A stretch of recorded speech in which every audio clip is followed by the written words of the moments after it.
Hello everyone and welcome to NEET Mentor. An important notice has come from MCC side regarding the resignation rule and reporting rules and who are eligible for round 2, who are eligible for mop up and retaining the seat, upgradation, everything. Okay.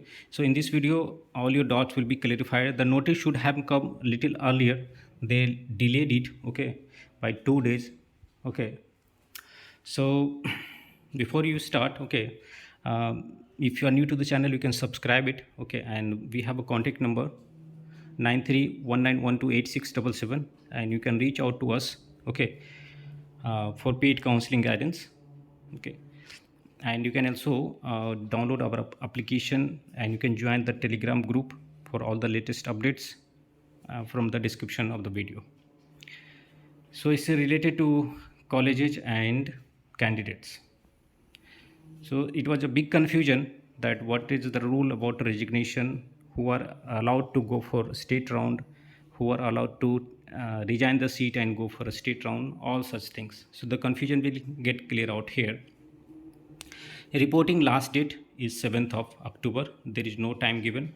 Okay, so you need to contact the institute, get the details about the date when you have to visit there and by what time, what are the documents need to be carried there, because university to university, college to college, institute to institute, these documents is likely to change a little bit, but the mandatory documents like scorecard, your admit card, your MBBS certificate, degree certificate, internship completion certificate, and your Aadhaar card or photo identity proof, your allotment letter, okay, migration certificate or TC. These are gonna be same for all the institutes, but some institute might ask you to sign a bond or deposit some security amount for hostel charges or like for tuition fee.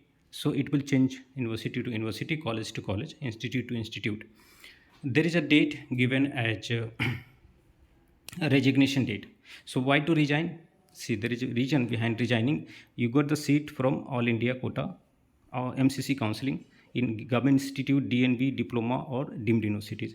But the state result are getting published. For Kerala is published, and for some other states also expected today, and in the coming days by 8th you will keep on getting the result from different states based on the comparison between the state round 1 result with the all India round or MCC round 1 result. You find that state has given better seat, so you want to resign from the reported seat in the MCC. Okay, so you have reported there, and even you have said that you want to go for upgradation. There is a time duration starting from 3rd of October up to 10th of, so starting from today evening 5 p.m.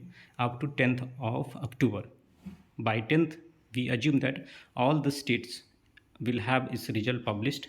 The state which didn't publish its notification yet is Telangana BCAT, Uttarakhand, and one more state, Haryana. Okay, so it looks difficult for them to complete their result by 10th, but for other states by 10th they will be having their result published, and based on that, okay, you can do the comparison and you can decide to resign the seat which you reported from MCC round 1. Okay, and if you resign still, you are eligible to participate in round 2 all India and state round 2. Okay,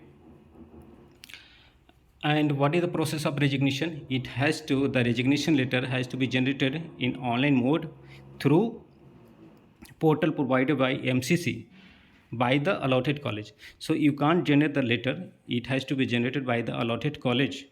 Okay, and the college will be knowing that you have resigned taken the decision to resign the seat. Okay, and the resignation letter need to be sent to you after they generate it from the portal provided by MCC. In case it is verbal communication or like email communication that you want to resign the seat, your resignation will be considered null and void. Okay, and in such case candidate will be deemed to occupy the seat still, and the rules of round 2 will apply. In case you want to go for upgradation and you didn't get the seat upgraded, okay, you give the consent for upgradation in round 2, So where you have to give the consent in up for upgrades in round 2 to the allotted college. And you need to participate in round 2, but it's not upgraded. You got the seat which you had allotted, which had been allotted to you in the round 1, then you can't rejoin the allotted seat in round 2, because the same seat will be allotted in round 2 and you have to retain the seat, and that then the final your counseling gets over. In such case, round 2 rule will apply and the candidate exercise the choice participated in round 2. There is no option of resignation after you got the seat in round 2. Okay, so round 1 joined candidates who neither participated in round 2 nor resigned the seat allotted in round 1 will be considered as their seat will be final. Okay, so if you want to resign the seat, you have to resign it by 12 noon, means 12 midday, 10th of October. So this is the time duration by the you have to resign the seat. So I hope the rule is clear. Okay, if it's not clear, you watch the video again, listen to it, or you can read out the rules. Okay, uh, multiple times so that it's clear. I hope it's clear and they have not used this time any ambiguity or ambiguous word in their notification. So it's clear cut to everyone. So that's all from my side. Thanks for watching. Have a great day.